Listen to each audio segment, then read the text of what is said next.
श्रीनाथ राघवन अपनी किताब 1971 a global history of the creation of Bangladesh में एक किस्सा बताते हैं। 10 दिसंबर 1971 की बात है। जगह न्यूयॉर्क स्थित CIA का एक सेफ हाउस।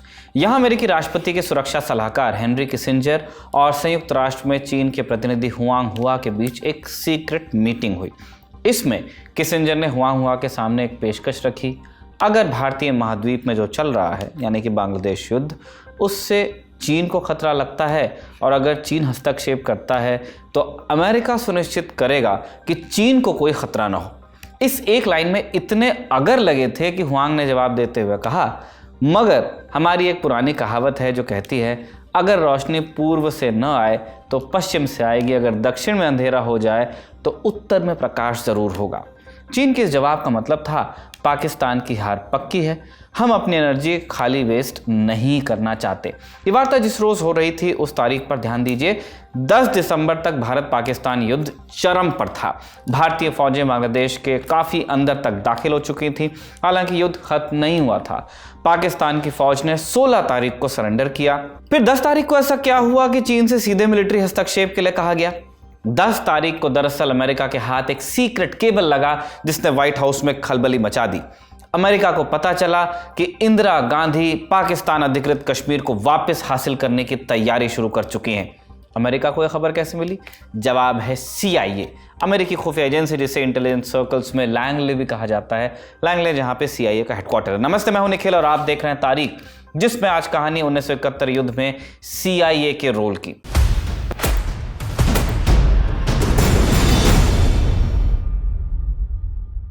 शुरुआत करते हैं 1971 से। ये पिंग पोंग डिप्लोमेसी का दौर था। अमेरिकी राष्ट्रपति रिचर्ड निक्सन चीन से रिश्ते सुधारने की कोशिश में लगे थे।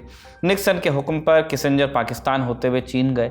यहाँ उनकी और चीन के तत्कालीन प्रीमियर जो इनलाई की मीटिंग हुई। पहली ही मीटिंग में इनलाई ने दो टूक पूछ लिया कि पहले ये बताइए, क्या CIA ने मुझे मरवाने की कोशिश की थी? इनलाई दरअसल 1955 की एक घटना के बारे में बात कर रहे थे। इनलाई हांगकांग से इंडोनेशिया जाने वाले थे और प्रधानमंत्री नेहरू ने उनके लिए एक खास विमान का इंतजाम किया था।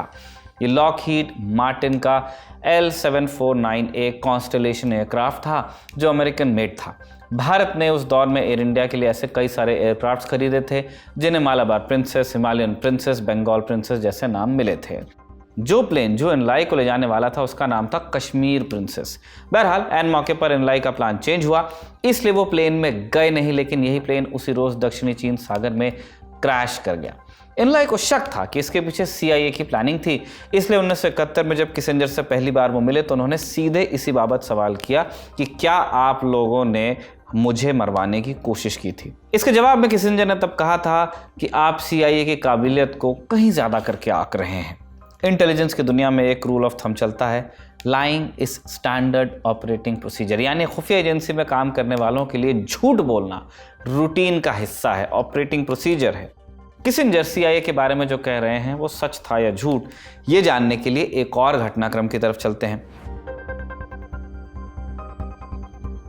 साल 1983 में पुलित्जर पुरस्कार विजेता मशहूर अमेरिकी पत्रकार सीमोर हर्श की किताब पब्लिश हुई, द प्राइस ऑफ पावर। इस नाम की किताब में हर्ष ने दावा किया कि भारत के पूर्व प्रधानमंत्री देसाई, मोरारजी देसाई, CIA के एजेंट थे।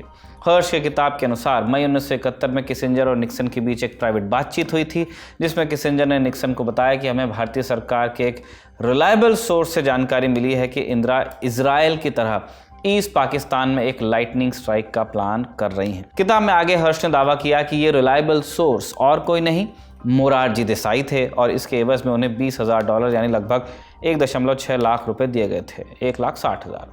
हर्ष से पहले एक और पुलित्जर पुरस्कार विजेता लेखक थॉमस पार्स ने भी ऐसा ही दावा किया था। उनकी किताब the man who kept the secrets के अनुसार इंदिरा की कैबिनेट में शामिल एक मंत्री CIA का जासूस था। पार्स ने हालांकि अपनी किताब में नाम नहीं लिया किसी का, तो मंत्री कौन था ये, इसे लेकर कई नाम चले। बाबू जगजीवन राम का नाम चला, YV चौहान का चला जो डिफेंस मिनिस्टर रहे थे 62 के बाद, और पूर्व प्रधानमंत्री मोरारजी देसाई का तो नाम हमने बताया ही। देसाई के मामले में हालांकि सीमोर हर्ष का दावा बाद में गलत साबित हुआ। 1971 में मोरारजी इंदिरा की कैबिनेट में थे ही नहीं।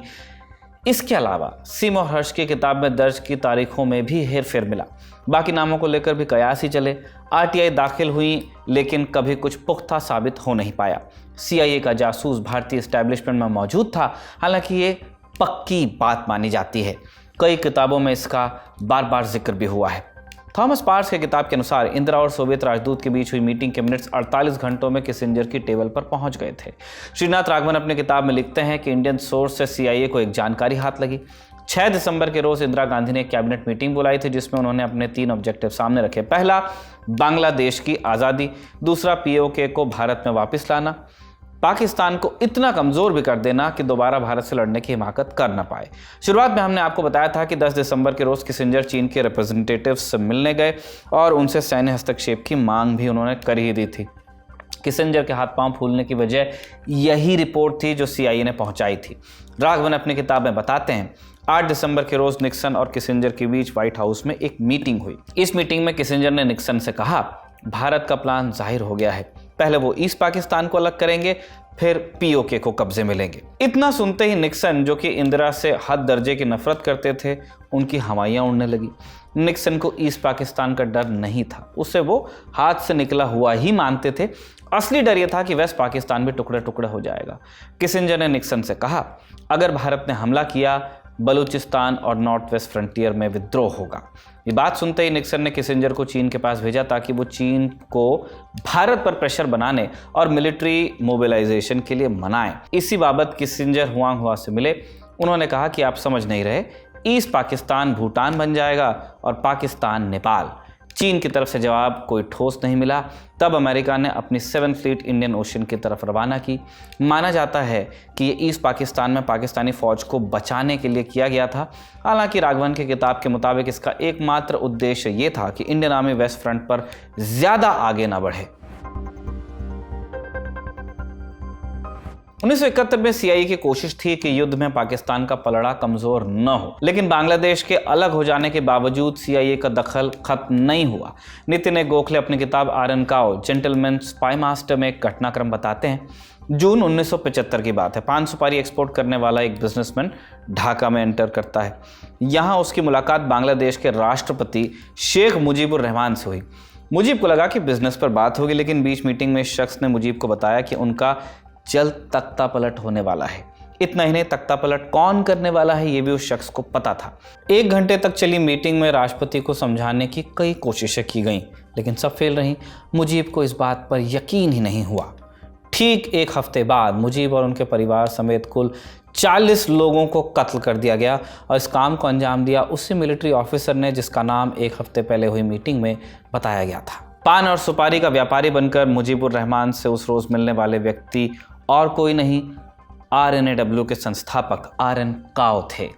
यतीश यादव अपनी किताब RNAW history of India's covert operations में बताते हैं कि रॉ को बाद में पता चला था कि इस मुजीब हत्याकांड और तख्ता पलट के पीछे एक हाथ CIA का भी था।